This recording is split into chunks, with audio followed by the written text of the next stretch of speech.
You have too many interests, and every career advice article tells you to pick one thing. Focus, specialize, become an expert. But every time you try, something inside you resists. Not because you lack discipline, but because your brain is wired differently. And what if the problem isn't you? What if the entire model of career success is about to change? Let me describe a specific kind of torture. You start learning something new. Guitar, psychology, coding, marketing. The first few weeks feel electric. Your brain lights up. Everything connects. Then around month 3, something shifts. The excitement fades. Not because you failed, but because you learned enough. Your curiosity moves on, and you feel that familiar guilt creeping in. Another unfinished project, another half-learned skill, another thing you were supposed to stick with. Society calls this being a quitter, a jack of all trades, master of none, unfocused, uncommitted, flaky. But here is what they do not understand. In cognitive psychology, there is a concept called latent inhibition. It is your brain's ability to filter out stimuli that seem irrelevant. Most people have high latent inhibition. They can ignore the noise and focus deeply on one domain. But some people have low latent inhibition. Their brains treat more information as relevant. They notice patterns across fields. They see connections others miss. This is not a bug. It is a different operating system, and the world is starting to need it. You are not broken. You are a polymath in a specialist's world, but that world is ending. For the last century, the career model was shaped like a T-deep expertise in one vertical. Enough breadth to communicate. The T-shaped person. This worked in stable industries, when problems stayed inside their lanes. But the problems we face now do not fit into categories. Climate change is not just science. It is economics, psychology, politics, design. AI is not just engineering. It is ethics, art, philosophy, law. The future does not reward depth alone. It rewards the ability to stand at intersections, to translate between worlds, to see what specialists cannot see because they are looking down, not across. This is where the M-shaped model comes in. Not one deep spike, not shallow breadth, but multiple valleys of genuine competence. Let me show you how your brain actually works. Most people think learning is linear. You start at 0. You practice, you get better, you master it. But neuroscience shows learning happens in waves. There is an initial spike, rapid skill acquisition. Your brain is forming new neural pathways. Dopamine floods your system. This is the honeymoon phase. Then you hit the plateau. The brain has built the basic map. Now it needs repetition to strengthen it. This phase feels slow, boring. For specialists, this is where mastery begins. They push through the boredom. But for people like you, this is where the brain starts searching. Because your neural reward system is tuned differently. Your dopamine does not spike from repetition. It spikes from novelty and pattern recognition. You are not avoiding hard work. You are following a different learning algorithm, one that prioritizes breadth-first search over depth-first. In computer science terms, you are indexing the map before zooming in. And that is exactly what the M-shaped model leverages. You build multiple competencies to a level of genuine utility. Not mastery, but operational fluency, enough to create value, enough to connect ideas.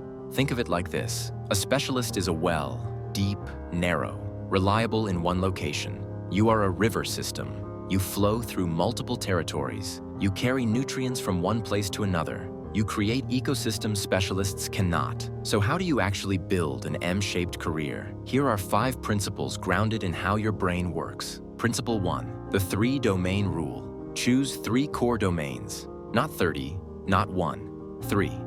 Why 3? Because of a concept in cognitive load theory called channel capacity. Your working memory can hold about 3 to 4 chunks of complex information. 3 domains give you enough range to be interesting, but few enough to build real competence. These should be genuinely different. Not marketing, advertising, and branding, but maybe psychology, data science, and storytelling, or biology, design, and philosophy. The key is contrast, different enough that insights from one domain surprise the other. Principle 2, the 70% threshold.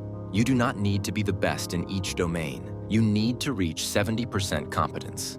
Why 70%? Because of the Pareto principle applied to learning. The first 20% of effort gets you 80% of results. But the last 30% to reach mastery takes exponentially more time and yields diminishing returns for cross-domain work.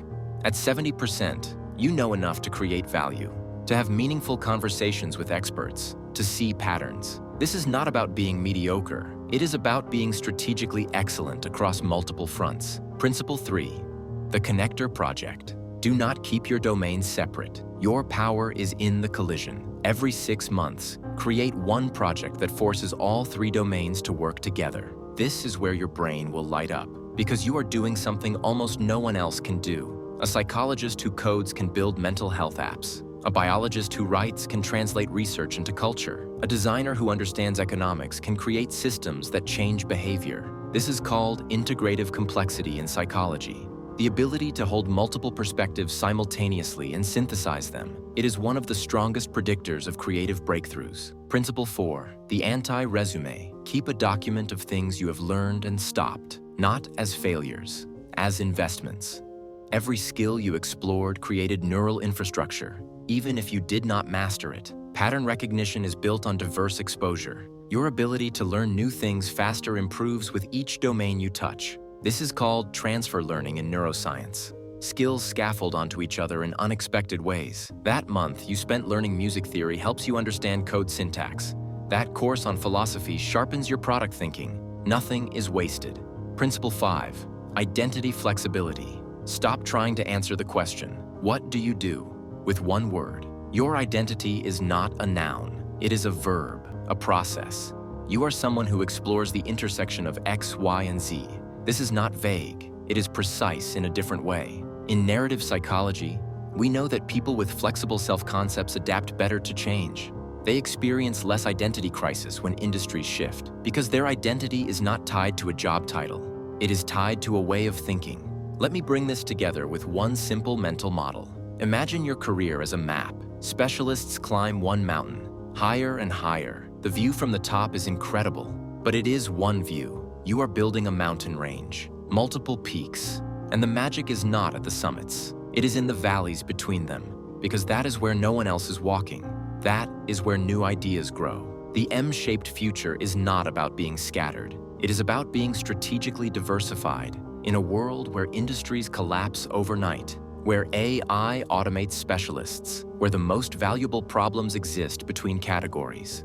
Your ability to move between domains is not a weakness. It is structural advantage. You do not need to pick one thing. You need to pick your 3 things, and then build the bridge no one else can build. So if you have been told your whole life to focus, to pick a lane, to stop being interested in so many things, I want you to consider this. Maybe you were never meant to fit the old model.